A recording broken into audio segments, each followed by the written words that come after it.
পিতা আশরাফুল আলম, গ্রাম বাহাদুরপুর, থানা ত্রিশাল, জেলা ময়মনসিংহ। সম্মানিত উপস্থিতি, আপনাদের 1 বছর পর আবারও একটি ফলের ঘোষণা হলো। বছরে বছরে আপনাদের এই বাগান থেকে ফলগুলা বের হয়ে যায়, এগুলাই সারা বিশ্বে ছড়িয়ে পড়ছে। আবারও পাখি প্রদান করা হচ্ছে হাফেজ মোহাম্মদ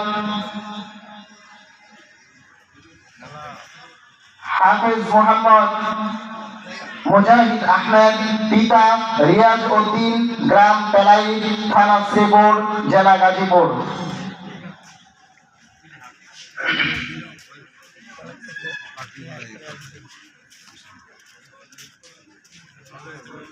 সম্মানিত উপস্থিতি, তৃতীয় পর্যায়ে পাখি যাচ্ছেন মোহাম্মদ হাফেজ আবির হাসান, পিতা মোহাম্মদ জহিরুল ইসলাম, গ্রাম পেলাই, থানা শ্রীপুর, জেলা গাজীপুর।